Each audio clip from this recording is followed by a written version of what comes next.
President and venal houseplant Joe Biden met with make-believe president but really murderous dictator Xi Jinping this week in an effort to improve relations between China and the part of China that used to be the United States. Before the meeting, houseplant Biden told reporters he planned to ask dictator Xi some hard questions, like, what is the capital of Indonesia? And how do you get the fortune inside the cookie without breaking the cookie? Or do you roll the fortune into the raw dough? But then why doesn't the fortune catch fire when you cook the dough? And is it really a fortune if it doesn't tell the future? And if it does tell the future, how do Chinese people know what the future is? Also, what does Mugu Gai Pan mean? Biden said if Xi could answer any four of these questions correctly, he would win the Risk home game so he could play at taking over the world as a relaxing break from taking over the world. President Xi said he would be asking tough questions of President Biden as well, like, what's that behind you? Then when Biden turned around to look, he would steal his watch. The meeting between Xi and Biden lasted 3 hours, although that included Biden's 2-hour nap, during which Xi had a listening device surgically implanted in one of the president's liver spots so he could record Biden's conversations in the Oval Office and play the results on Chinese TV as a hilarious situation comedy entitled Tsi Tai Pao, which roughly translates as silly old man says meaningless things to administration underlings who nod with serious looks on their faces and then run the country however they want, while media lickspittles pretend everything's fine, after which the price of gas goes up another $1. The show will be aired Tuesdays at 8 p.m., followed by old reruns of Three's Company, or as it's called in Chinese, Tsi Tai Pao. After the meeting, President Biden strode confidently from the conference room into a broom closet, where he addressed a collection of mops he mistook for American journalists, until they reported the story accurately, whereupon he realized they must have been somebody else. Biden said, quote, "You know, it's only when you look in a man's eyes and speak to him directly that you can start to understand his point of view. For instance, I always thought torturing Uyghurs was a bad thing, but now that I've had a chance to discuss it with President Xi, the next time I meet a Uyghur, well, watch out. I also had a chance to ask the president for assurances that he would not invade Taiwan, and he guaranteed me he would no more invade Taiwan than he would implant a listening device in one of my liver spots. Plus, he says he'll continue to send TikTok to America to convince gullible young girls to cut off their breasts and confuse boys to have themselves castrated. So we're both on the same page there. All in all, I was glad to extend the hand of friendship to President Xi, though I do wonder what the hell happened to my watch," unquote. Meanwhile, as the Secret Service debated whether to get President Biden out of the broom closet or just leave him there where he'd be safe, President, not to mention murderous dictator for life Xi, addressed a group of American journalists whom he mistook for mops until they swabbed the floor with soapy water and then squeezed the dirt out into a bucket, whereupon he realized they were actually American journalists. Xi said, quote, "It was a great honor to sit down for a talk with your blithering idiot. Future vassal Biden had many things to say, and I look forward to having them translated into English so I can understand them. Clearly, you have wisely elected a man we Chinese can work with, given that our work is to destroy your economy, enslave your people, and invade your Chinese restaurants so we can find out what the hell Mugu Gai Pan is. I was also pleased to be able to present the president with the most sacred symbol of Chinese friendship, a highly communicable respiratory infection. We all very much look forward to hearing more from President Biden Tuesdays at 8 p.m., followed by reruns of Three's Company," unquote. She said he hoped the leaders would build on the progress of this first meeting and then meet next time on Chinese soil, assuming Biden can find his way to Taiwan. Trigger warning, I'm Andrew Klavan, and this is The Andrew Klavan Show. I feel hunky-dunky, life is tickety-boo. Birds are winging, also singing hunky-dunky-doo. Ship-shaped, ipsy-topsy, the world is zippity-zing. It's a wonderful day, hurrah, hooray! It makes me want to sing. Oh, hurrah, hooray! Oh, hooray, hurrah! All right. The vast right-wing conspiracy known as Klavan continues. I actually got through more of that opening than I thought I was going to, so I'll have to take the win on that. This is the last show before Thanksgiving, so suck up as much Klavan-y goodness as you can. We're going to be talking about the aftermath of the the midterms, where we can find out that all our conspiracy theories turned out to be true. Nancy's gone, Donald's back, and we'll talk to Nelson DeMille, one of America's greatest thriller writers. Speaking of America's greatest thriller writers, I just handed in the new Cameron Winter novel to my publisher. Yesterday, I sent in the manuscript. It's called The House of Love and Death. So I want you all to celebrate by going out and buying A Strange Habit of Mind, and maybe even the first one, When Christmas Comes. You really will love them. Christmas is coming. You can get them for presents. By my calculation, there are still hundreds of thousands of you who have not bought A Strange Habit of Mind, and so don't complain about the culture war when you lose it. Also, you should be subscribing to my personal Andrew Klavan YouTube channel, because you will get exclusive content there.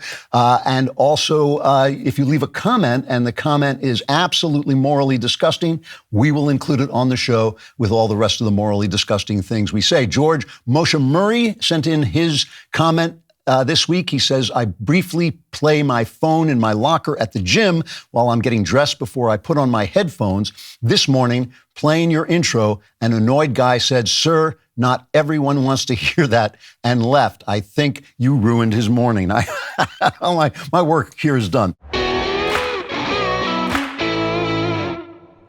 The holidays are coming. In fact, the holidays are basically here. Many of us, including me, will be traveling to see our families and loved ones soon. You may find yourself away from home more often than not, and that's why the DailyWire has decided to team up with Ring. With Ring security products, you can rest easy knowing that your home and family are safe when you are not there. The Ring doorbell notifies you when guests or packages arrive. Ring's indoor cameras let you keep an eye on kids and pets while you're away. Ring alarm will alert you of any motion detection while the house is empty. Plus, if you add smart lighting around your home, you can turn lights on or off while you're away. Ring's home security products don't just help keep your home and family safe, they make perfect gifts for everyone on your list. Head to ring.com/collections/offers to find out how you can live a little more stress-free this season with a Ring product that's right for you. That's ring.com/collections/offers. So we got a lot of political news to talk about this week, obviously, in the aftermath of the midterms.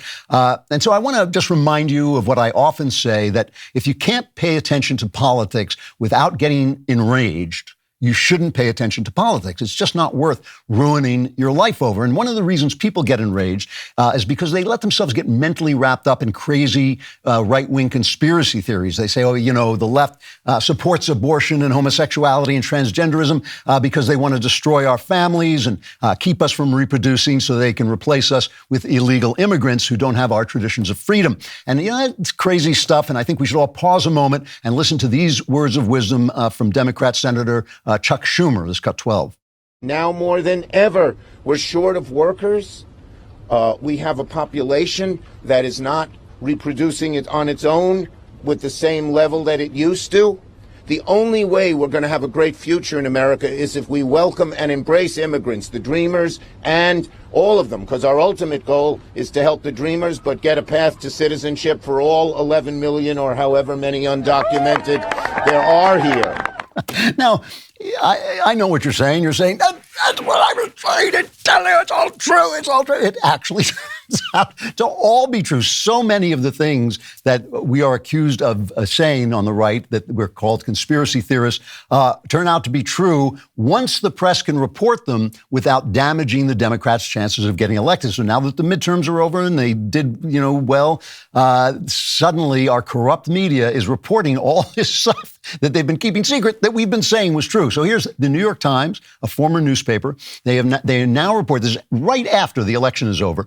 The FBI had as many as 8 informants inside the far-right Proud Boys in the months surrounding the storming of the Capitol on January 6. Recent court papers indicate, raising questions about how much federal investigators were able to learn from them about the violent mob attack both before and after it took place. The existence of the informants, get this, came to light over the past few days. They don't say how many days because they don't want to point out that they didn't report this before the election. Came to light over the past few days in a flurry of veiled court filings by defense lawyers for 5 members of the Proud Boys who are set to go on trial next month. So the defense says there's exculpatory evidence in these papers that show that there were as many as 8 informants. Now, we don't know whether these informants were FBI employees, but we know that they were informing the FBI. And of course, Christopher Wray, the head of the FBI, says these guys did not in any way incite the Proud Boys to go into the Capitol. Here's cut 5 of Wray under questioning. Did the FBI have confidential human sources embedded within the January 6th protesters on January 6th of 2021? Well, Congressman, as I'm sure you can appreciate, I have to be very careful about what I can say about when. Even now, because that's what you told us 2 years ago.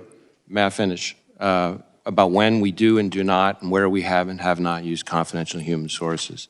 But to the extent that there's a suggestion, for example, that the FBI's confidential human sources or FBI employees in some way instigated or orchestrated January 6th, that's categorically false. Did you have confidential human sources dressed as Trump supporters inside the Capitol on January the 6th prior to the doors being open?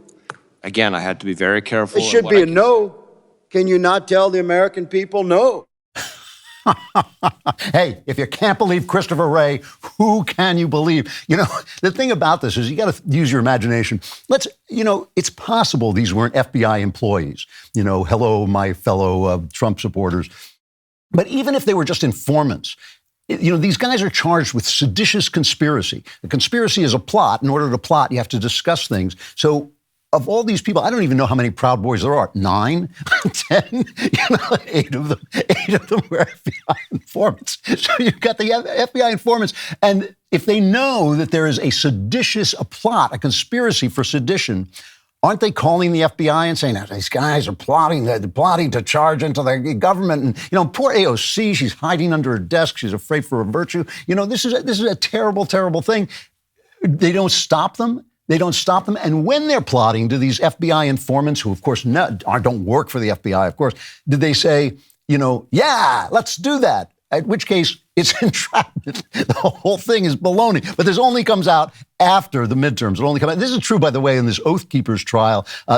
They had another guy. They had an informant, an informant in the Oath Keepers who was not called by the prosecution to bring information. He was called by the defense to bring information, but on the way to the trial, he had a heart attack. The guy was 40. He's 40 years old, but suddenly he had a heart attack. So I just want to point out one thing. All through the Russian collusion hoax, the FBI had 1 million secret anonymous sources in the FBI. The New York Times had all these sources in the FBI calling them. None of them called with this information before. They couldn't have called all those sources, those wonderful anonymous sources. Maybe they were anonymous, so the New York Times didn't know how to get in touch with them. I call him, but I don't know his name because he was anonymous. So maybe they couldn't find out. But suddenly, after the election, and not only that, here's another one from the Washington Post. Right after the election, the Washington Post reports this. And the Washington Post also has a lot of anonymous sources. Maybe it's just a guy named Anonymous who's constantly calling these people. Federal agents, this is from the Post, where democracy dies in darkness, if they have anything to say about it. Federal agents and prosecutors have come to believe former President Donald Trump's motive for allegedly taking and keeping classified documents was largely his ego and a desire to hold on to the materials as trophies or mementos, according to people familiar with the matter. Now, think back on this. Remember that when they went in and they raided Mar-a-Lago, they said Trump had the nuclear codes. Remember this? They were saying he may have the nuclear codes. He's going to call up with a disguised voice and say, I'm calling in to set off a nuclear war. Remember all this stuff how can we allow this to happen? He was keeping souvenirs, just like all the other presidents. This was with Trump when he announced that he was going to run again, and we'll talk about that in a minute. Here's one of the things he said about that. This is cut 21. And then they hired somebody, Demchenko, for $200,000 a year to focus on Trump and to get Trump and other things, including the raid of a very beautiful house that sits right here. The raid of Mar-a-Lago, think of it. And I say, why didn't you raid Bush's place? Why didn't you raid Clinton? 32,000 emails. Why didn't you raid Clinton's place? Why didn't you do Obama, who took a lot of things with him? We will dismantle the deep state and restore government by the people. So kind of a good argument if, in fact, he was just keeping souvenirs like all of the presidents. They've all done it. They've all walked off with, classified documents and all this stuff. But with Trump, it was the nuclear codes, except now we find out it was like, whatever. It was nothing. And, of course, this Hunter Biden's laptop. Remember how Twitter knocked the New York Post off Twitter for reporting on that. By the way, if you're following Elon Musk's journey on Twitter, everybody is quitting. Like 90% of the staff is quitting because they're so afraid that Elon Musk is going to take away the censorship. There's a report from Jonathan Turley, I believe, that Hillary Clinton or Hillary Clinton associates have induced sponsors to threaten to walk out on Twitter if he doesn't continue censoring. This is how, because they're conspiring, they're so afraid of their conspiracies becoming known that they actually have to threaten Twitter because they do not want this information coming out. That's why they're against free speech, because of this stuff that they're doing. And now we're finding out, this is kind of interesting now that the House has been taken over by a Republican majority. Representative James Comer of the House Oversight Committee says they're going to start looking into that Hunter Biden laptop, which you will remember 50 or 51 former intelligence officers, very high-ranking, some of them leaders of the CIA, said, oh, no, this is Russian, this laptop thing, this is Russian misinformation. Turns out not so much. It was all extremely, completely accurate. And now James Comer says they are going to start investigating that. It's cut 22. Committee Republicans have identified over 50 countries the Biden family sought businesses in. On the international side of the Biden family business, the deals were often led by Hunter Biden. And that map there behind Clay shows all the countries where the Bidens had a footprint in international business dealings.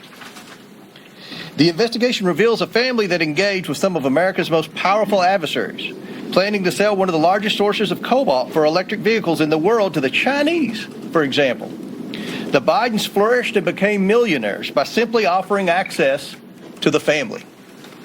Among the dozens of shell companies the Bidens set up, there were millions of dollars of wire transfers, flights on Air Force Two to conduct personal business, and meetings with heads of state, all while Joe Biden was aware of what was happening. No wonder they got to shut down Twitter if he saw that. What do they have that? They have that part of Twitter, that department in Twitter called something that says this Orwellian name like trust and safety, which is trust us and we will keep the Democrats safe, I think is what that means. It is now so clear that so many of our conspiracy theories turned out to be simply the literal truth that even Alexandria Ocasio-Cortez is admitting that we get everything right. Here she is saying that right-wingers are just right again and again and again. It's cut 3. The same folks who tell us and told us that COVID's just a flu, that climate change isn't real, that January 6th was nothing but a tourist visit, are now trying to tell us that transgender people are not real. So she admits it. We get everything right. We got everything we say turns out to be true.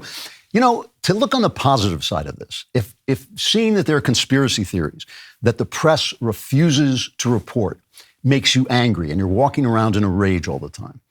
And now it turns out that it's all true, that, they're pushing homosexuality and transgenderism and, abortion because they don't want us to reproduce so they can replace us with people who do not have our traditions of freedom, right? We can solve both of these problems at one time, right? Here's what we do. There's an article by Arthur Brooks today. I can't remember where it was. I saw it on RCP. An article by Arthur Brooks. He teaches a happiness class. He used to run AEI, very bright guy. I saw his first speech at AEI. He's a real brilliant guy. He now teaches a class on happiness at Harvard University. And he writes about how happiness has been going down in America at the same time that marriage rates, religion, childbearing, and work have been declining. Those are the things that give life meaning and give you love and give you happiness, and they're all declining with happiness. So here's what you do. Here's how we solve both Chuck Schumer's problem and our problem with anger, right? Find a spouse. Find someone of the opposite sex. Now, that's a little complicated because there's so many sexes. There's lots and lots of genders. There's men, then there's women. Actually, that's it. So that's not so complicated. So find someone of the opposite sex. Go to church, right? Solves that problem. You go to church. Get married. Solves that problem. If you're the girl in this relationship, because there's only two things you can be, if you happen to be the woman, get pregnant. If you're the guy, get a job and support your wife while she takes care of your children. Now we're reproducing and we have all the things, we can send the illegals home and we have all the things that make us happy. Problem solved. Now we can move on and talk about politics. So much going on in the world that some of you probably aren't sleeping. Well, guess what? I never sleep. Doesn't matter what's going on. I never sleep. That's why I have a Helix mattress, and you should have one too. When you're staying awake, you want to be comfortable. Helix has several different mattress models to choose from: soft, medium, firm mattresses, mattresses great for cooling you down, mattresses for spinal alignment to prevent morning aches and pains, and even a Helix Plus mattress for plus-sized sleepers. If you're nervous about buying a mattress online, you don't have to be. Helix has a sleep quiz that matches your body type and sleep preferences to the perfect mattress for you. Because why would you buy a mattress that was good for someone else? Go to helixsleep.com/Klavan, take their 2-minute sleep quiz, and find the perfect mattress for your body and sleep type. Your mattress will come right to your door for free. Plus, Helix has a 10-year warranty, and you get to try it out for 100 nights risk-free, and they will pick it up for you if you don't love it, but you will. Helix has over 12,000 5-star reviews. Their financing options and flexible payment plans make it so that a great night's sleep is never far away, or for me, a great night lying awake. For a limited time, Helix is offering up to $200 off all mattress orders and 2 free pillows for my listeners. Go to helixsleep.com/Klavan. With Helix, better sleep starts now. Or if, like me, you want to stay awake, you can ask yourself the big questions like, how do you spell Klavan? K-L-A-V-A-N, there are no E's in Klavan.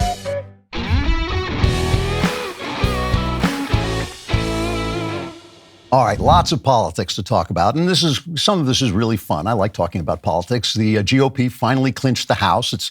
I think they have one person. The red wave turned out to be one guy named Fred Wave or something like that. But that's a positive thing. The funny thing is, if you think about it in the right way, right, things are better than they were. They're just worse than what we hoped they'd be. But since they were never how we hoped they'd be, but they were how they were, in real life, things are just better. I mean, we could just say things have actually gotten better. So that's a happy idea. Nancy Pelosi is not going to retire from Congress, but she did announce she was stepping down from leadership. Here's her speech, cut 19. I'm melting! Oh, what a world, what a world! All right, that wasn't Nancy Pelosi. That was Gretchen Whitmer. Here's Nancy Pelosi. There is no greater official honor for me than to stand on this floor and to speak for the people of San Francisco. This I will continue to do as a member of the House, speaking for the people of San Francisco, serving the great state of California, and defending our Constitution. And with great confidence in our caucus, I will not seek re-election to Democratic leadership in the next Congress. For me, the hours come for a new generation to lead the Democratic caucus that I so deeply respect. And I'm grateful that so many are ready and willing to shoulder this awesome responsibility. So, a lot of people, Pelosi was great at her job. I think it was her daughter who said something like, she'll cut your throat and you'll never even know she did it, or she'll cut your head off and you'll never. That's what you want your child to say about you, by the way. Oh my God, she's a murderess. She'll just rip you to pieces. But a lot of people admire her. Politics is a tough game. It ain't beanbag. And so she has been a very tough politician. And a lot of people are saying, well, our speakers, our leaders are so weak. We have guys like Paul Ryan, who's pointing at, charts and things, but he can't really get everybody together. We had the cynics like John Boehner. I met Boehner. I was one of the most depressing experiences of my life, just drinking his way. I'm not a big man. I'm just a little man with a big job, kind of hail fellow well met, but they can't get their guys in line. But the thing about Pelosi is she had a vision in the service of which she was willing to sacrifice anybody else, right? I mean, this was the thing about her. When she came in, when they were trying to put together Obamacare, she kept saying, you got to go big, really like she basically wanted socialized medicine. And then when it came in and the American people didn't want it, she still got all the votes she needed. She got all these votes together. And what happened after they voted for her is they all got voted out of office. So all these people that she had brought in basically as conservative, she got them to win in conservative districts by pretending that they were more conservative, because it doesn't matter how conservative they are if they all vote with Nancy Pelosi. She got them to vote. Then their careers were over. She ended their careers, and she said, I have no regrets. Why? Because it wasn't her career, A, and B, it ended her career, but we're still stuck with Obamacare. That's how politics is played. And that's why when I say to you something like, Donald Trump shouldn't have insulted John McCain because that stuck us with Obamacare, and everybody says, no, McCain is a bad guy. Politics ain't beanbag. You play it smart. You play to win, and she played to win. The problem is Democrats have a true advantage. To say that we shouldn't have guys like John Boehner, we shouldn't have guys like Ryan, is to misunderstand the difference between Republicans and Democrats. The vision that Democrats have is socialism, and people basically like socialism because it sounds like free money right up until the moment you're impoverished and enslaved. Right up until the moment you're standing on a breadline and realize you can't speak your mind anymore and you have no freedom anymore. Right up until that moment, it's like, that guy's going to earn the money, but I'm going to get the money. It's going to be great. But the right-wing vision, when you have a visionary right wing, it becomes fascist. And that's just some angry guy pounding on a podium while 30% of the country say, yeah, that's right, yeah. And that's kind of scary, and it's not that attractive. And I don't like it either, right? The good right-wingers, the real American conservatives are for freedom. They are for the Republic. They're for the Constitution. And most people do not like freedom. They like free stuff. They don't want to be free. They want to get things free. It's just human nature. It's just the way it is. The people who love freedom are never in the majority, never, ever. And that's why people who love freedom have to team up with people who have other agenda, but that fit with our agenda. And that's how we get in trouble. That's good Lord Acton philosophizing. And it's just true. So don't expect too much from the Republican majority. They're going to do a lot of investigations. Hopefully they can stop and the stuff they find out in the investigations, it won't be reported in the news, but it might be, we'll tell you about it here at the Daily Wire. Brett Baer may tell you about it over at Fox. And then, of course, they can stop, hopefully, the rest of Build Back Better if they have the guts, which is always with the Republicans a big question. So that was one side, but we do have the majority. The Republicans do have the majority in the House. That is better than it was before. And yes, it's not as good as what we hoped it would be, but as I say, things were never the way we hoped they would be. They were the way they were, and now they are better than they were. And then, of course, we have Trump. And Trump is a big deal. He made his announcement that he is going to run for president for a third time down at Mar-a-Lago. This is part of that announcement, cut 6. You and all of those watching are the heart and soul of this incredible movement and the greatest country in the history of the world. It's very simple. There has never been anything like it. This great movement of ours, never been anything like it, and perhaps there will never be anything like it again. There's never been anything to compete with what we have all done.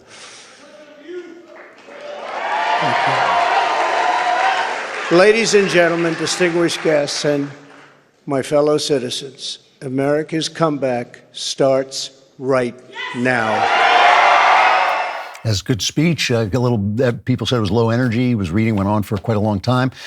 As often with Trump, the best part of his announcing that he was going to run again was the reaction from the left. The New York Times, a former newspaper on Knucklehead Row, which is their op-ed section. I'm not making this up, so help me. I'm just going to read you the headlines from, this is the one day after his announcement. His announcement, I believe, was Tuesday. This is the Wednesday morning Knucklehead Row of the New York Times. I'm just reading you the headlines, all right?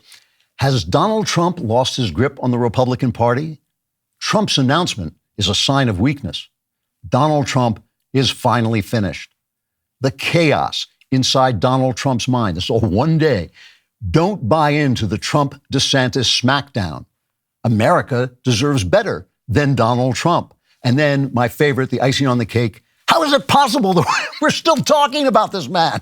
It's just like, Trump is lucky that there is rent control in New York, or the amount of rent he would be paying to live in these people's heads would be exorbitant.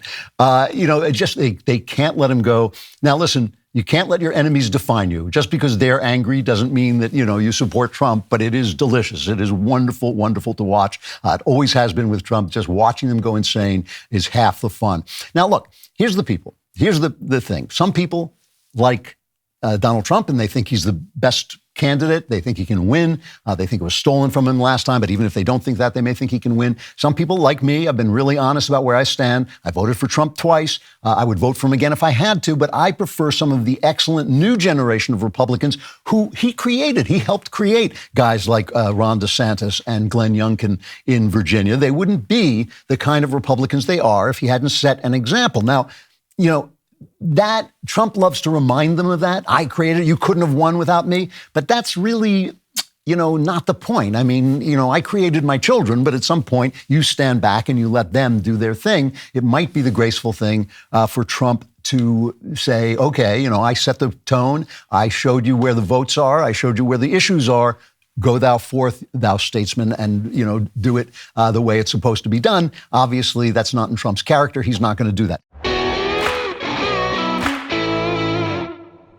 Joint discomfort. It stinks. It keeps you from doing the things you enjoy. For fast, powerful joint relief, try Instaflex Advanced. Instaflex Advanced helps target the root cause of joint discomfort with one little pill per day. It contains a unique combination of 5 ingredients that don't just cover up the symptoms, they actually restore mobility to your knees and other painful joints. You can have better knees in just 1 week. Instaflex Advanced targets joint soreness, stiffness, and discomfort.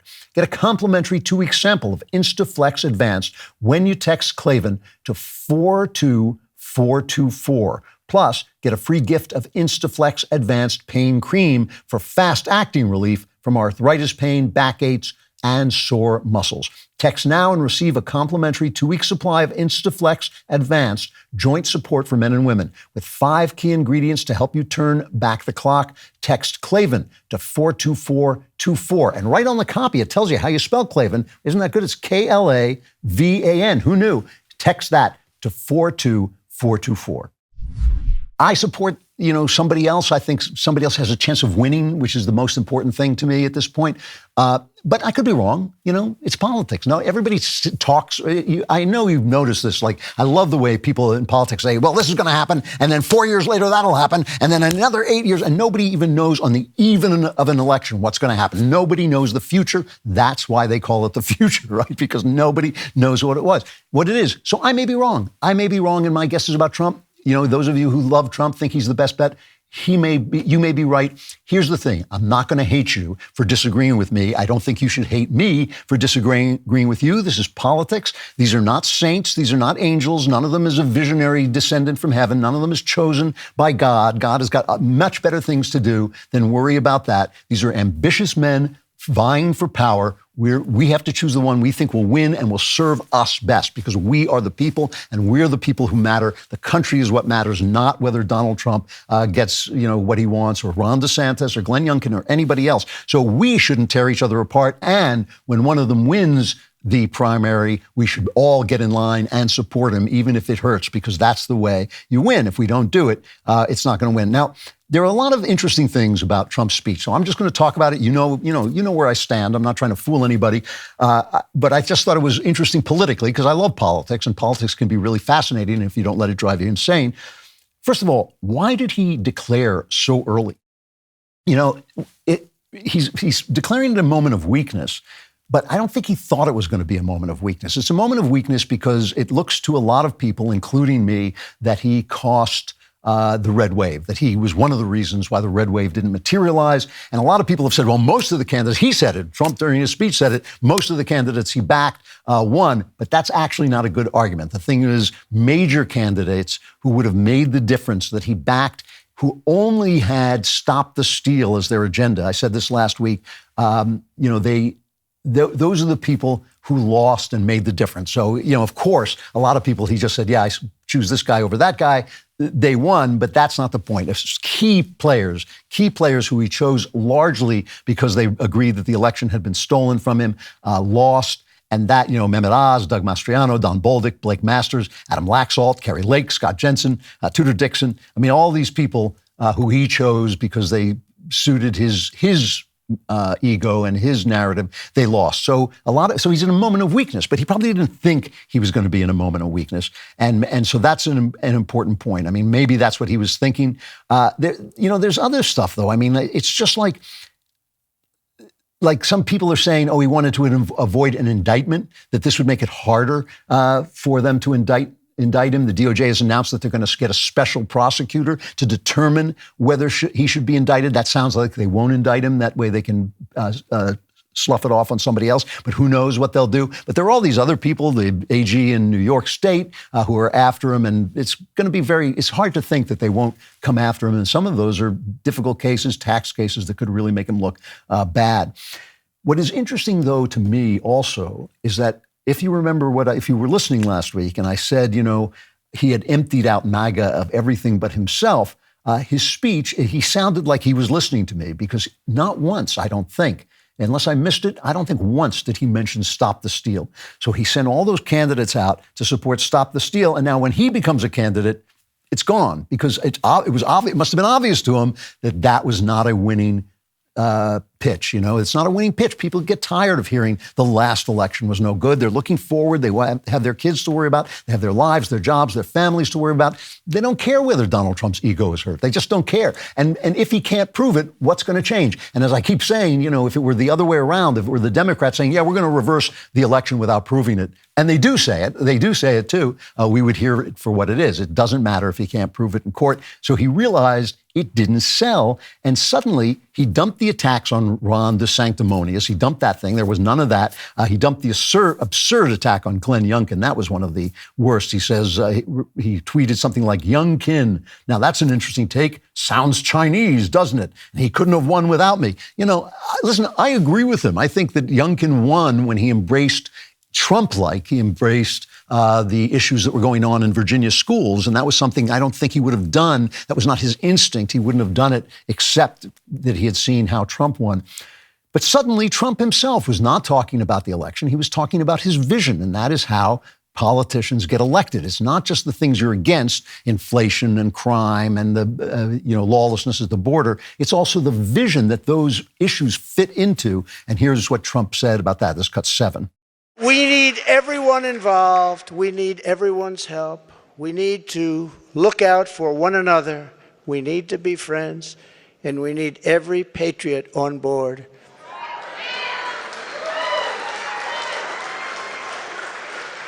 Because this is not just a campaign. This is a quest to save our country. Talking about saving our country. Okay, so that's the thing, make America great and glorious. He added glorious to our greatness. Basically, he was obviously listening to this show and cleaned up his act a little bit. Now, of course, what we all have to think about is his discipline, because will he stick to that? Will he stop with the, Ron DeSanctimonious and all that? Will he go, or will he just go back to it?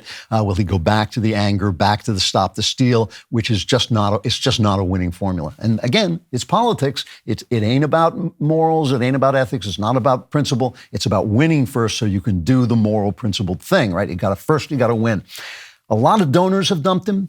Mike Pence came out. He was on Bret Baier, I think, and he said, I'm not going to vote for him. I think we need new leadership. Obviously, Pence wants to run. I think it's pretty obvious that he wants to run. A lot of people who are in his administration were not in Mar-a-Lago for this announcement. A lot of people who you would have thought might show up did not show up. And meanwhile, DeSantis, I think, undeniably has handled himself exceptionally well. He didn't even respond to the attacks on him, the sanctimonious stuff. But finally, he was asked, he had to say something. And here's what he said. This is cut 9. We'd like to know what you think about Trump's big announcement and some of the less than flattering comments he has made about you.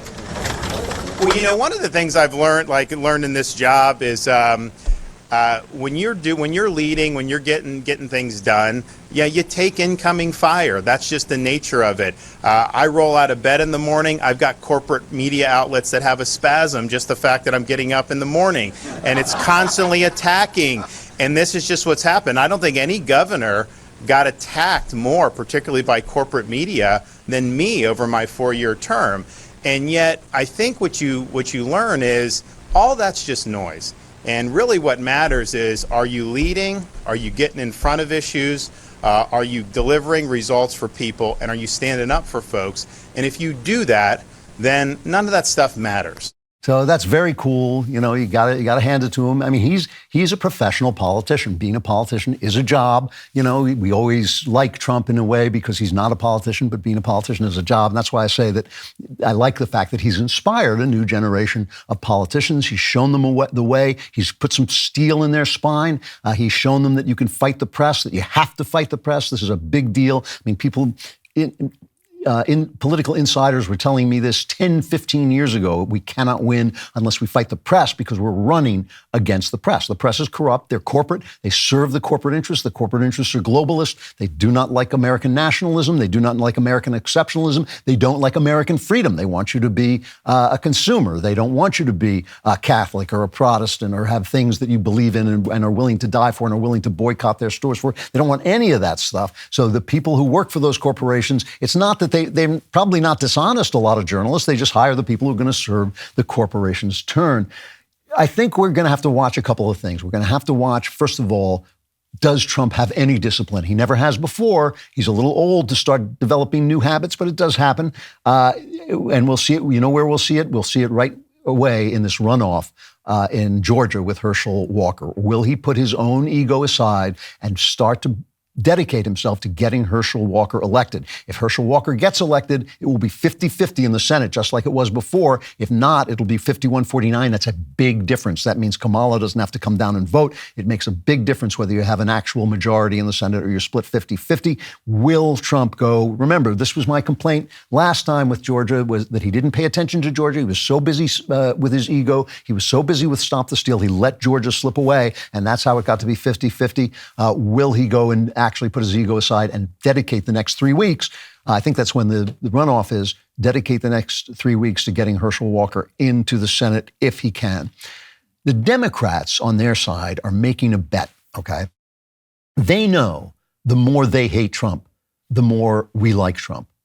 But that's only about 30 to maybe 40% of the voters, 40 at the very, very high watermark.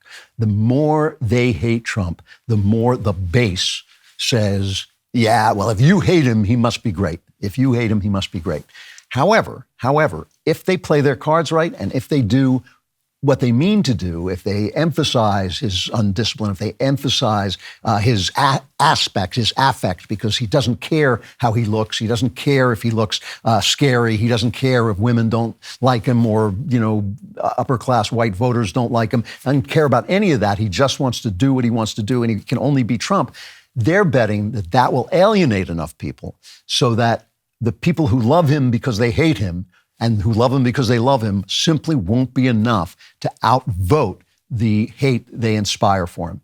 This is why a lot of people get ticked off at me for this, but politics is just politics. That's all it is. It's just a matter of winning so you can get the things done that you want done. It's a matter of collaborating with people you don't like. I love my friend Sebastian Gorka. He's a wonderful, wonderful guy, but I'm always saying to him, he's always talking about the rhinos.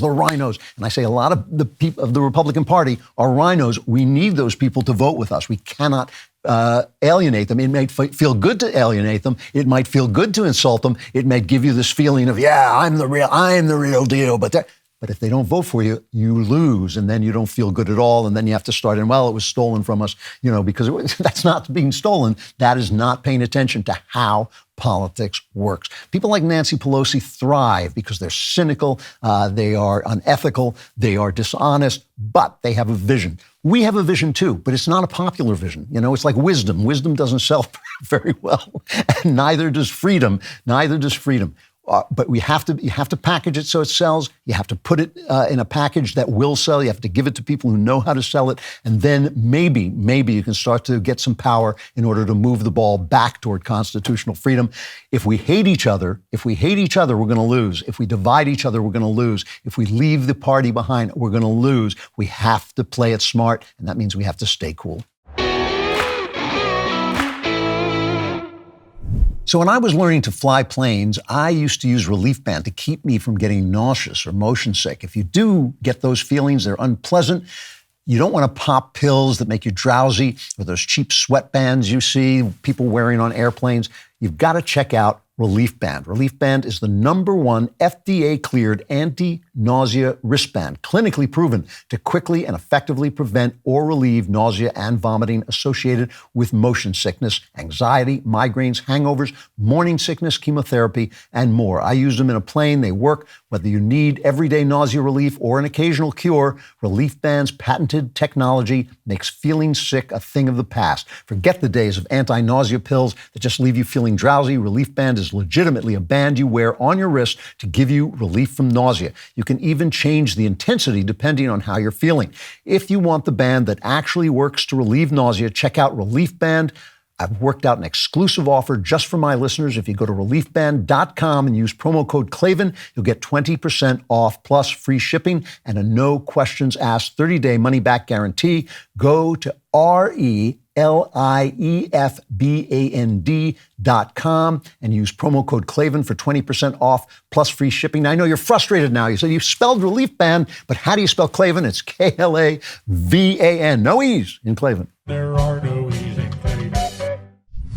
So, on a cultural subject, I had a really interesting experience over the last couple of weeks. A few years back, it's been years, Shapiro recommended that I see the HBO series Band of Brothers about Easy Company, an American Army company that was in D-Day and in the Battle of the Bulge. Very interesting, exciting war story from a book by Stephen Ambrose, an excellent historian. This was put together by Tom Hanks and Steven Spielberg.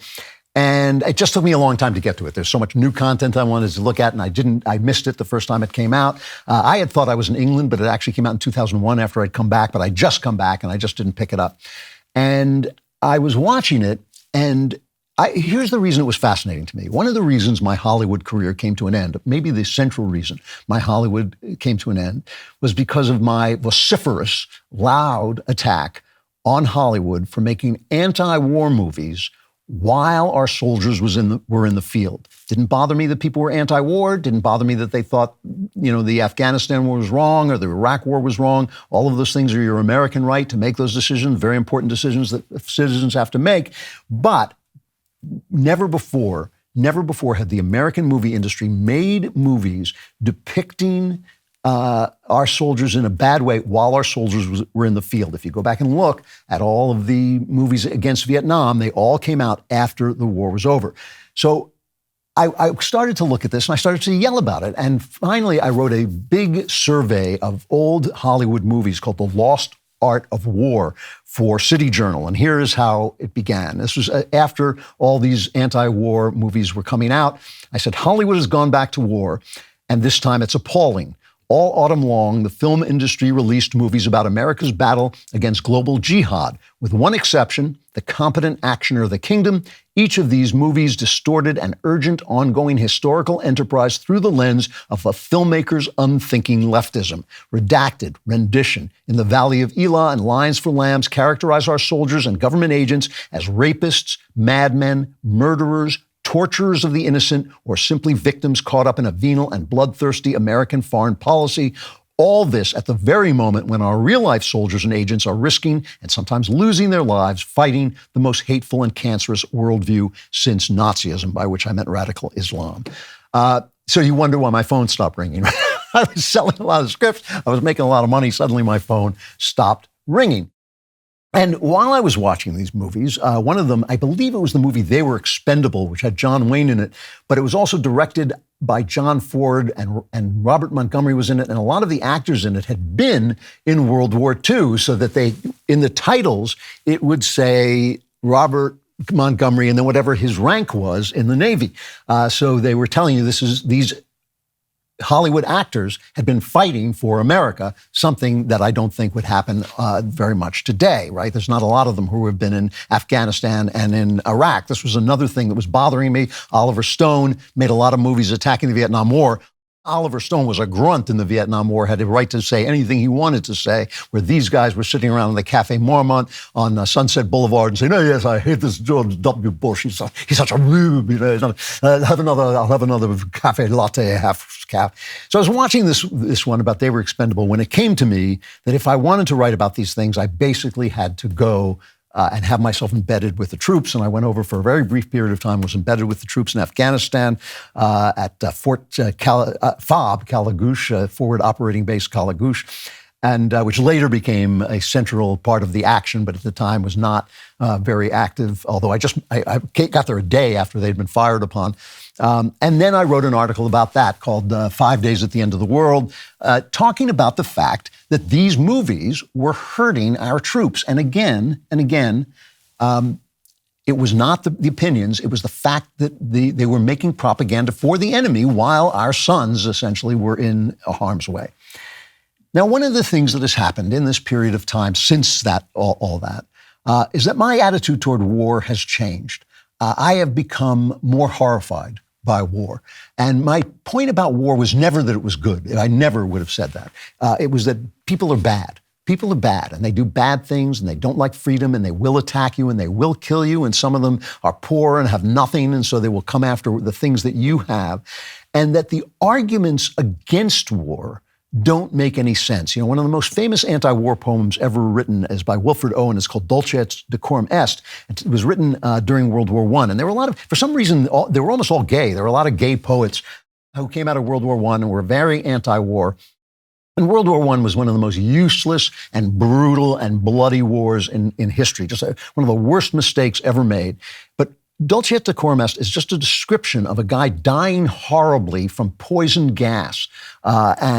And at the end, he says, "I wish you could have seen this." He said, if in some smothering dream, if you too could pace behind the wagon that we flung him in and watch the white eyes writhing in his face, his hanging face like a devil sick of sin, if you could hear at every jolt the blood come gargling from the froth-corrupted lungs, obscene as cancer, bitter as the cud of vile, incurable sores on innocent tongues, my friend, you would not tell with such high zest to children ardent for some desperate glory the old lie, dulce et decorum est pro patria mori, which means sweet and fitting is it to die for one's country.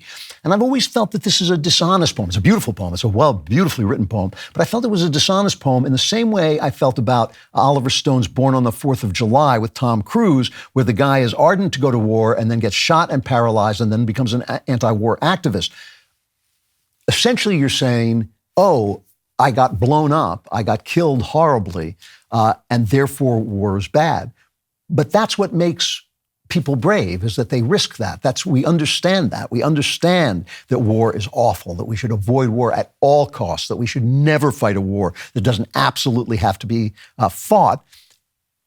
But the courage is what you're facing. And nowadays is old. That's not just mechanized war, which is particularly bad, but that's as old as Homer's Iliad. Read Homer's Iliad and you will see the description of people being butchered is just awful. So some people say their favorite politician is their spirit animal or something like that. My spirit animal is coffee. And if you have a coffee lover on your holiday shopping list, Black Rifle has all the best brewing gear, thermoses, mugs, and apparel designed for folks who love their country and love their coffee. It describes me. You could be sending gifts to me. Black Rifle sources the most exotic roasts from around the globe. All coffee is roasted here in the U.S. by veteran-led teams of coffee experts. Stuff your Christmas stockings with the latest roasts from America's coffee for 10% off with my code Klavan. Better yet, sign your Secret Santa up for a coffee club subscription. Imagine the joy of a pre-scheduled coffee delivery, your favorite roasts when you need them most. It's the gift that keeps on giving. Black Rifle Coffee Company is veteran-founded and operated. They take pride in serving coffee and culture to people who love America. Every purchase you make with Black Rifle helps support veteran and first responder causes. Go to blackriflecoffee.com and use promo code Klavan for 10% off coffee, coffee gear, apparel, or when you sign up for a new coffee club subscription. That's blackriflecoffee.com with promo code Klavan for 10% off. Black Rifle Coffee, supporting veterans and America's coffee and teaching you how to spell Klavan. It's It's Klavan. There are no e's in Clayton. So I watched this Band of Brothers, which is it's terrific. I mean, it's the acting and the direction and the techniques for depicting battle, which Spielberg, who was once called the best second unit director who ever lived, which means that he's great and a great action director. The second unit guy is the guy who goes off and does the action scene while the real director's directing the actors and doing the drama and all that.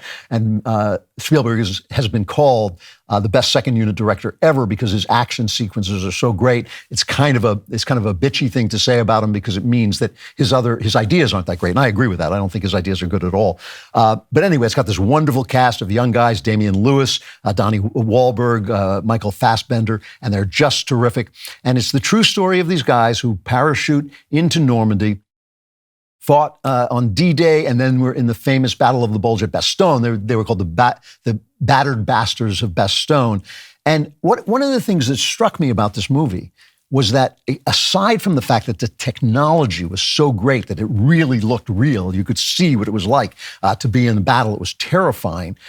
It was very much like old war movies that I grew up watching. You know, I grew up watching them on TV. They were older than me. They were before I was born. They were made before I was born. But I grew up watching them on TV, and they make fun of them now for being patriotic and for being kind of gung-ho. The most famous of them is called The Sands of Iwo Jima with John Wayne. It's one of John Wayne's most famous, probably his most famous picture that he made where he wasn't a cowboy, and he plays Sergeant Stryker, who's the tough sergeant who's just everybody hates. All the soldiers hate him, but they don't realize that his toughness, his cruelty, his brutality in training them is getting them ready for an absolutely inhuman situation, which is the battle on Iwo Jima, where they finally raised the flag, and it was just a brutal, brutal battle, these island-to-island fights.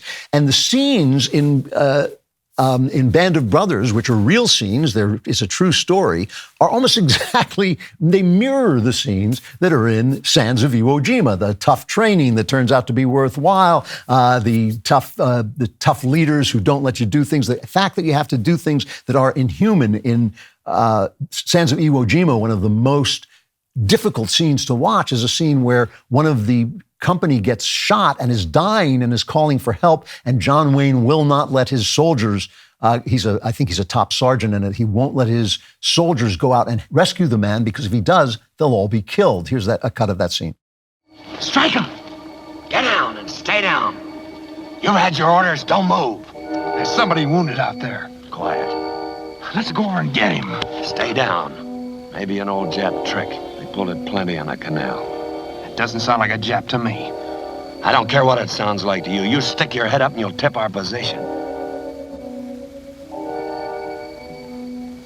Stryker! It's Bass. How many Japs know your name, Stryker? It's Bass. You know his voice. Shut up. Aren't you human at all? Don't you realize a friend of yours may be dying? Knock it off. This is what my father taught you. Be a great Marine. Be tough. Well, you can sit here and be tough if you want to, but I'm going out there and get that guy. And the only way you can stop me is to kill me. That's just what I'll do.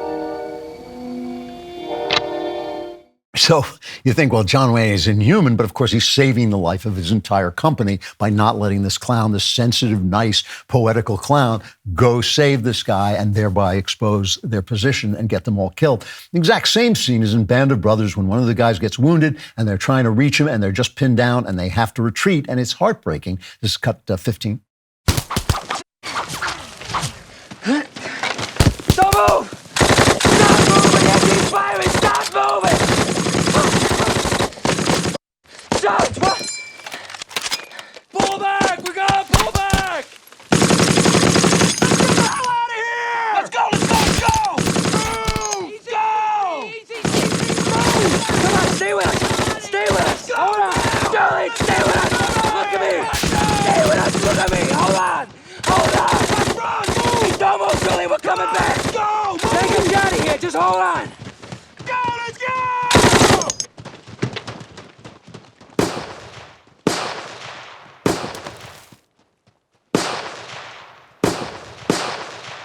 They leave him there and he dies. And one of the things, I mean, that got me about this, got me about Saving Private Ryan too. I didn't like Saving Private Ryan. The first half hour of Saving Private Ryan is epoch-making.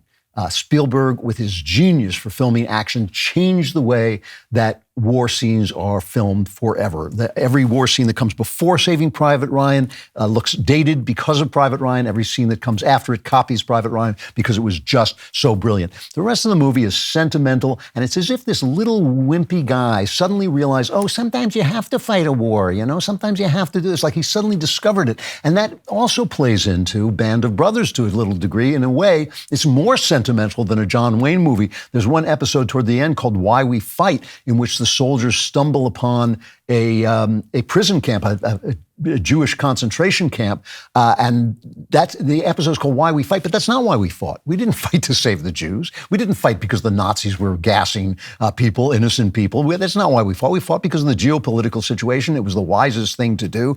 We stayed out of it as long as we could because people didn't want to go to war. They'd seen World War I and how useless that was. They didn't want to go back and fight for Europe. Europe was none of our business. A lot of the same feeling that a lot of people have about Ukraine. I'm not saying they're wrong. I'm just saying in World War II they were wrong, it turned out, because Hitler could not be stopped, and he had to be stopped, and so that's not why we fought. And the idea that it is why is just sentimental. But there's a part at the very end of that episode that really struck me, and this is the scene that really got me at the end of Why We Fight. Hitler's dead. Holy shit. Shot himself in Berlin. Is the war over, sir? No. We have orders to Berchtesgaden, and we're gonna move out 1 hour. Why? The man's not home. Should have killed himself 3 years ago. Saved us a lot of trouble. Yeah, he should have. But he didn't. And that's what struck me. That's why we fight. We fight because leaders do terrible, terrible things, and people elect leaders who do terrible, terrible things. And, there's a famous story about Napoleon and Wellington at Waterloo when a sniper had Napoleon in his sights, and Wellington came up to him and says, "You can't do that. That's dishonorable to kill Napoleon." And I kind of thought oh, go ahead, kill Napoleon, put this to an end. I really have come to the conclusion that before we send anybody, any soldier to war, we ought to be under threat. We should be under threat, and not under threat if this happens and then that happens and then this happens, because we don't know the future, but we should be under threat.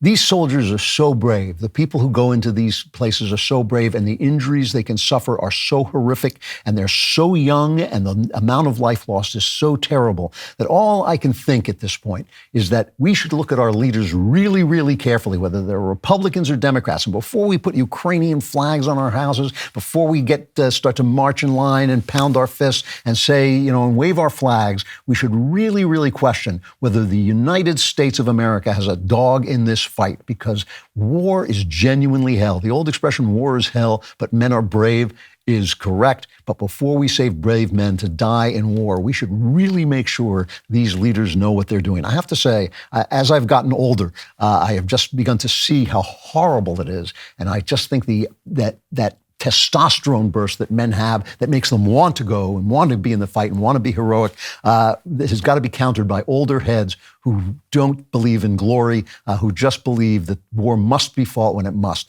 We saw the horrible, horrible way the Biden administration pulled out of Afghanistan, disgusting, absolutely disrespectful of all those lives that were lost. Before we let that happen again, we ought to be very, very, very careful before we get our dander up and before we send men to war.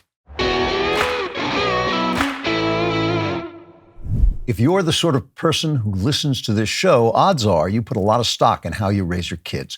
You understand that your children look to you to define their values and their perspectives on the world. That's why it's extremely important that you have a will in place. A will also determines how your financial assets are dispersed, as well as your personal property. It lays out your healthcare power of attorney to ensure that your end-of-life decisions are carried out. If you're just starting out and you don't have thousands of dollars to spend on an attorney, but you want to make sure your savings, your belongings, and your family are all protected, you have to create your will at epicwill.com today. Epic Will's early estate plans start at just $119, and you can save 10% when you use promo code Klavan. Go to epicwill.com and use promo code Klavan to save 10% on Epic Will's complete will package. That's epicwill.com, promo code Klavan. How do you spell it? Here it is. V-A-N, there are no E's in Klavan. All right, Cyber Week is almost upon us, and you are in luck because we just launched the all-new DailyWire Plus shop. So pick up something worth keeping, like a Sweet Baby album t-shirt, the Johnny the Walrus book and plushie bundle, or the DailyWire Leftist Tears tumbler and dog bowl bundle, and so much more. The new DailyWire Plus shop is your chance to defund woke everything this holiday season by heading to dailywire.com/shop today. They also have some Andrew Klavan merch, I've heard. Keep checking back for unprecedented deals across the new shop throughout Cyber Week. Also, Jeremy's Razors may have started as the best joke we ever told, but now it's more real than ever. In his quest to earn your business from woke companies that hate you, the God King turned a single glorious razor into a triumphant new line of men's products. Products like the nourishing shampoo and conditioner, charcoal body wash, luxurious beard kit, and the new Precision 5 razor with flip back trimmer. Yes, they're all very real and very spectacular. So if you're ready to get a great shave or exfoliating wash from a company that will never bow down to the woke mob, go to jeremysrazors.com and shop the brand new line of products now. That's jeremysrazors.com today. So I'm thrilled to bring on Nelson DeMille today. If you don't read Nelson DeMille, you should get ready and get started. He is a New York Times bestselling author of 21 novels, 6 of which were #1 New York Times bestseller. He's a combat decorated U.S. Army veteran, and his new book is The Maze. It's the latest installment of his mystery thriller series following Detective John Corey. He is one of the best in the business. Nelson, it's great to see you. How you doing? Thank you, Andrew. Good to be with you. So let's start with the book. What is The Maze about? Oh, The Maze. It's about it's a murder mystery. John Corey's NYPD, retired from homicide, medically retired. He's not an old guy, but he was shot in the line of duty. Now he's acting as a private eye. Here on Long Island, we have the Gilgo Beach murders.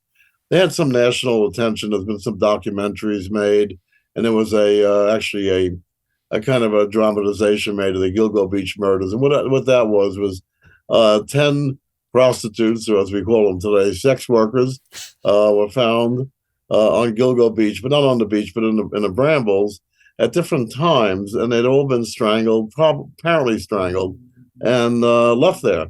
And after the first one was found, cadaver dogs found more. Gilgo Beach is near the Hamptons. It's near Fire Island. It's kind of a upscale area. So a lot of speculation about who did this. Was it the mob? Was it some, crazy rich guy from the Hamptons who strangles prostitutes? Is this going around with Jack the Ripper? And it's been like 10 years, 11 years now since the first body was found. And, I've been reading about it because I'm here on Long Island. I've been reading about it for 11 years. And then, when you're searching for an idea, sometimes it's right in front of you. And I said, let's fictionalize the Gilgo Beach murders, which I did. And it's, difficult to fictionalize something that really happened. But I called them the Fire Island murders to, kind of get it away from the weeds of these 11 years of investigation. And I introduced inserted my character of John Corey. This is his 8th book. And if the Suffolk County Police can't find the murderer, I think John Corey maybe can.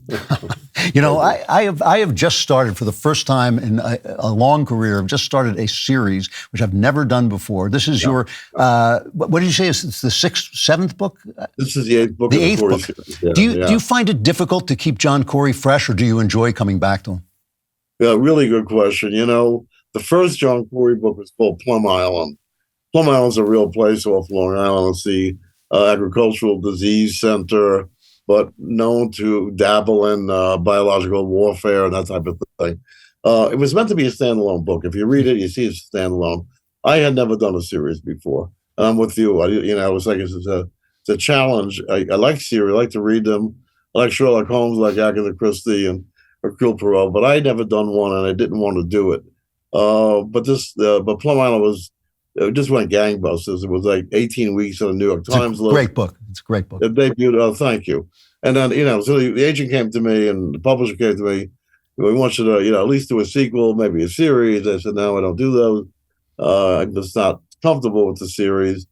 But then they showed me the royalty statements, and I said, well, we can talk about a series. And we did the second John Corey. Now, we're on the 8th right now.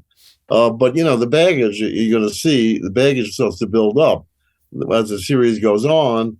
You've got backstory, and the author has to decide how much he wants to put in, and the editor decides how much he wants to take out.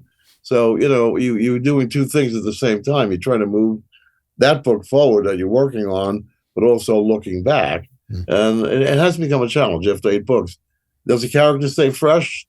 I try to, Conan Doyle famously killed off Sherlock Holmes. He was sick of him, and he pushed him off Reichenbach Falls. He had Professor Moriarty do it, but then he had to bring Holmes back because his public was outraged. I'm not going to kill John Corey off. I mean, the guy pays the rent, and but it's going to be a while before, at least another book before I do Corey again. Yeah. I noticed I think it is on this book, on The Maze, that you have a blurb from Jesse Waters over at Fox. You're on my show, so you're obviously not afraid of being canceled. You have the courage to be. Why aren't you? Let me ask you the first question. Why aren't you afraid of being canceled? At my age, I'm not afraid of anything, first of all. And second of all, I spent a year in Vietnam getting shot at, and, what am I afraid of? But, you raise an interesting point. I had a lot of editorial problems with this book because of the language, because of the ostensible sexism of John Corey, and the whole idea of an alpha male. And, I just used the word sex workers before.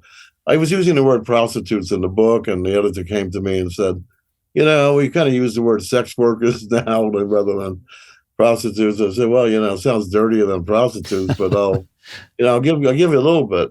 But we have some real editorial issues, and I had to get another editor. We could not work together, and I actually switched publishers. I was at Simon & Schuster, but within the same house as my new publisher, Scribner. I just moved laterally.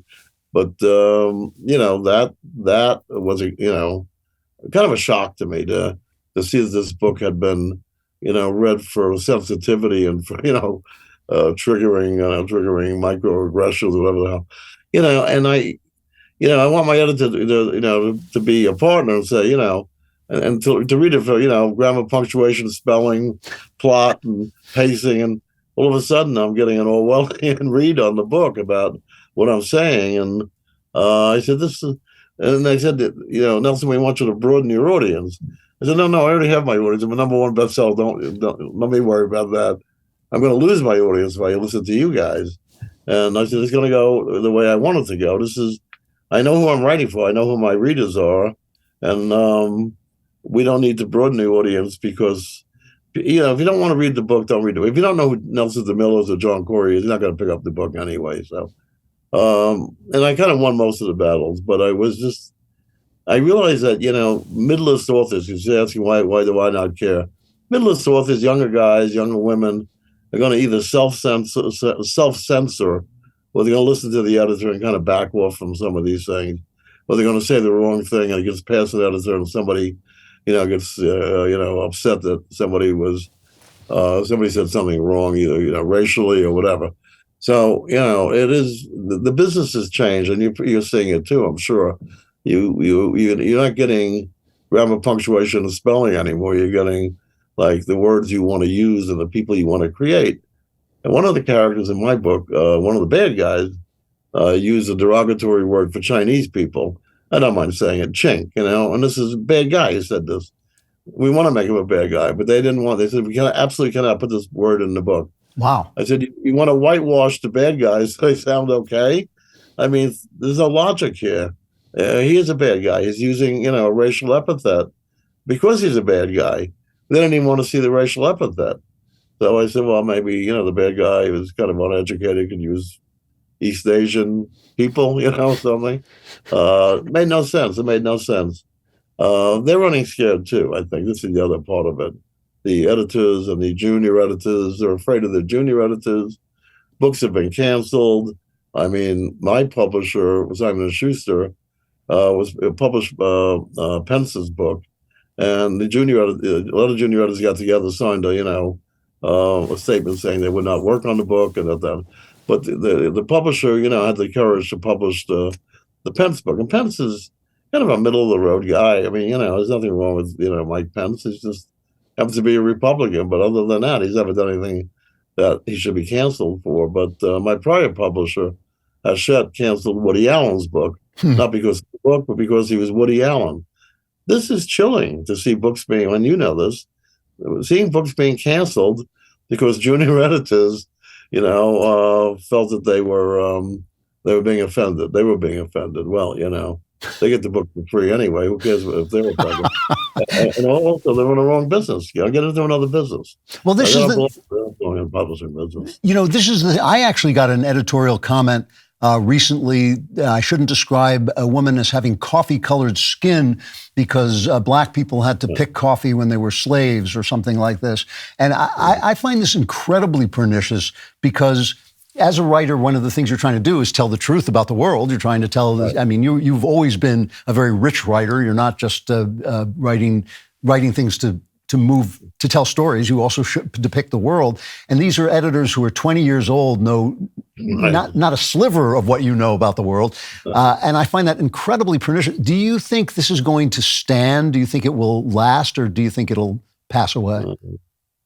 Well, that's a good question. I see either the pendulum is swinging the other way or there's enough pushback. Some of the senior, people in some of the publishing houses, I think, are a little bit embarrassed. The CEO I'm trying to think. I shouldn't name names, but the CEO who runs my prior publisher, he is one of the ones who has canceled books. My CEO, John Karp, has taken a stand. He said, no, we publish murderers. We publish, as long as there's no incitement to violence. Some of the older publishers, I can't remember which one, is still publishing Mein Kampf, for the last 80 years. I mean, Adolf Hitler's book. If you can publish Adolf Hitler's memoir, you should be able to publish whatever you want. That's the whole point of the First Amendment. We know this. It's not like, the First Amendment's good only when, people agree with us. No, it's there to protect, speech that other people might find offensive. So what? Get over it. And again, as long as there's no incitement to violence and as long as it's truthful. And as a novelist, of course, you're trying to find another kind of truth that, that doesn't exist in nonfiction. You're going deeper into, some of the motivations of people and your characters. And so the coffee-colored skin, that's a new one on me. I have to make a note of that one. So the question I get asked from young conservative writers is, what would you do? What would you do if you were starting out? What would you do if you were a young person? You want to write, you want to be in the business, but you don't want to serve the woke agenda. How would you proceed? God, what a good question. Right from the beginning, I guess I was lucky. Maybe the world was a little bit different when I started. But I had that problem with my very first book, By the Rivers of Babylon, 1978. I won't bore you with all the details, but the guy who betrayed the Israelis was a State Department man named Richardson, who was an anti-Semite. And he has this vile, kind of outpouring of anti-Semitism to somebody else. So we know he's an anti-Semite. We know his motives. And my editor said, this is so vile, so anti-Semitic. I said, he's an anti-Semite. This is his motive. But I was a young wannabe publisher, and this is my first major novel. And I took all this stuff out. And afterward, the joke was like, people are coming to me and they said, we don't understand Richard's motivations for betraying the Israelis. I said, well, he was an anti-Semite. He said, we didn't get that, Oh, wow. He used to be an anti-Semite before the editor got away with it. And Andrew, this is 1978. Yeah. So, this is the beginning of this. And, it didn't make any sense to me. It was illogical what the editor was asking me to do. But after that, I stood my ground up to a point, then every once in a while you back off a little bit. open to outside reality. But mostly I stood my ground, and I've been, they back off because they know they're bullying you, or they know that logically what you're saying is the truth, and they got to deal with the truth, and this is the truth, and deal with it. And nobody's ever, threatened to cancel my books, but I can see with a young writer coming, online and kind of, getting intimidated by this. All right, I got to stop there, Nelson, but first of all, it's great to see you. The new book is The Maze, a John Corey novel. For obvious reasons, you should buy this book and read it before you won't be able to read such books anymore. It's great to see you, Nelson, and good luck with it. Andrew, thank you, and good luck with yours. Thanks a lot.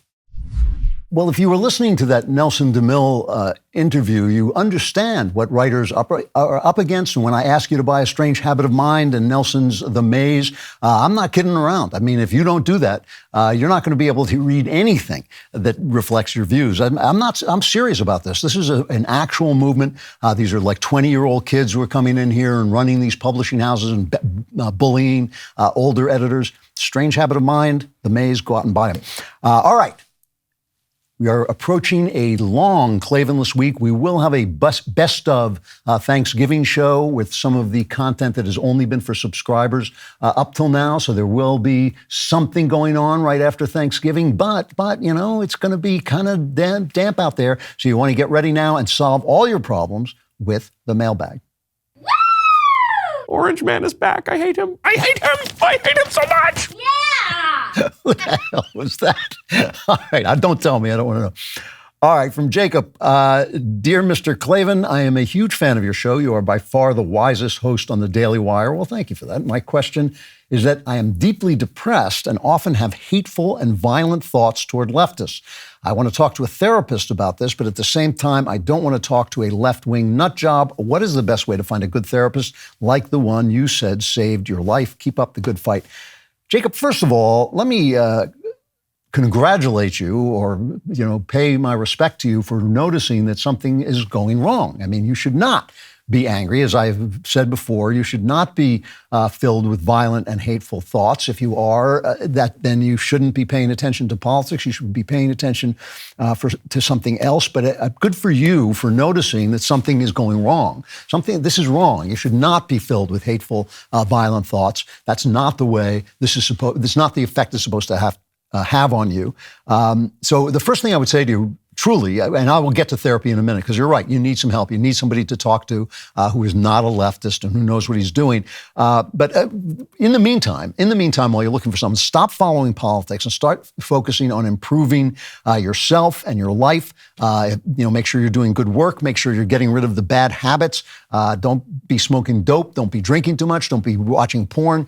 You are in a spiritual fight now. And if you want, and to get therapy, there is an organization called conservativetherapists.com that recommends conservative therapists. You can also go to a religious college, a religious university, and ask their psychology department. They sometimes can help. You don't want a psychiatrist. You want a psychologist or a psychotherapist, somebody who will talk to you and listen to you. But therapy is a real thing. And I just want to emphasize, this is a spiritual fight.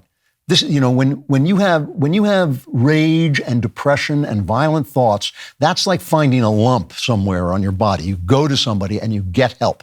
And I congratulate you on knowing something that's wrong. And I just want to say, to everybody out there, we're all passionate about America. We're all passionate about freedom. We're all passionate about stopping leftism. Those are small fights. Believe me, when I know you disagree with me about some things, believe this. Those are small fights. The only big fight is the fight for your soul, because your soul is the only thing that lasts forever. America will fall, freedom will die, the left will dissipate and come back, and all these things will go and come. But you are forever. You are forever. And when you are letting your soul get infected by anger and violence and depression, you've got to take that fight. That's where the fight is. That's the front line. That's the front line. Forget all the rest and take care of that. And you should go to church. By the way, I was saying other things you should do. Go to the gym, get in shape, get rid of your bad habits. You should go to church. And you know what? You don't believe in God? Go anyway. It doesn't matter. God is there whether you believe in him or not. Doesn't matter. Don't worry about your sacred belief. Go talk to God. He will listen. He will talk back. He will help you. So again, this is a spiritual fight. This is the most important thing you have to do. You know, God doesn't care who's president of the United States. God does not care because he knows America will go away and other countries will come back and other Americas will come. You know why? Because we built America. He built you. He created you. He's got a bet on you, and he's got, his dignity, his respect, all of those things are on the line with you. Take care of yourself. And so again, Jacob, let me congratulate you on realizing something's wrong. These are spiritual symptoms, just like something that might, a mole might be a physical symptom. Depression, anger, violent thoughts, you got to get rid of them. You got to get well. And then, if then you can go return to politics, that's fine. But first, take care of yourself. And your soul, truly. From Anonymous, let me start by saying thank you for sharing some of the history between you and Spencer Klavan, no relation. My son came out as gay last night, and to be honest, I've known for a long time, of course. I'm beyond thrilled to see the anger and pain that he's been harboring start to dissipate. I feel closer to him today than I have in years. My question now is, how do I balance making him proud of who he is, because he's a really good person, while helping him as a young teenager avoid getting sucked into the LGBT so on, woke nonsense? Can I? Should I? I am happy he came out, but I do want to keep him based in reality. Help me, Obi-Wan Kenobi. You're my only hope. Well, first of all, should you keep him away from that? Yes, the LGBTQ woke nonsense, they are like the devil, prowling like a lion. They wait for parents to reject their kids. They wait for them to be thrown out. They wait for them to be told that they're no good, and then they move in, and they are the worst. They are everything bad about, the left. They are groomers. They groom you in leftism and wokeism and hatred and anger. Nobody is happier being part of that community. It is a disgusting, opportunistic infection on the body politic. However, so far, you've done exactly the right thing. Can you stop him? Well, no, nobody has control over another person. Other people are going to go their way, but you can help him, and you can help him by giving him a father who loves him. It's anonymous, so I don't know if you're a father or mother, but giving him a parent who loves him, someone who accepts him for who he is, who understands that this is who he is, and who basically keeps him as part of his family and part of the love that we hold our family in. Listen to him, listen to what he's telling you, help him find his way. He may find different moral challenges. He may do them differently than other people. He may do something that, he may say, well, I don't want to act out my homosexuality. He may say, I do. Then make sure he does it in a way that's not destructive to him, that is not going to destroy him. I get a lot of angry emails from people telling me that I should reject my son, or I should disapprove of him, or I should lecture him. I disagree with that. I think that one of my few talents, I have two talents. One is that I'm a really spectacular writer, and the other is I love people where they are. I take them where they are. I love them where they are. And I've always loved my son. I respect him. I admire him. I think he is one of the best people I've ever met. And I think he's a better Christian than the people who write me about him, especially the ones who write me using the kind of language they should be ashamed of. You stick by him. If you stick by him, he's got a place to go. He's got a way to grow. He's got a role model to look to, and a way of fashioning in his life in a way that you can be proud of. You're doing just the right thing. The love he gets from you is going to be a path away from these LGBTQ leopards who prowl and take people away from both their families and from themselves, because the identity that they sell you is not your identity. You're not, your gayness or your straightness is not your identity. The love you express into the world is your identity.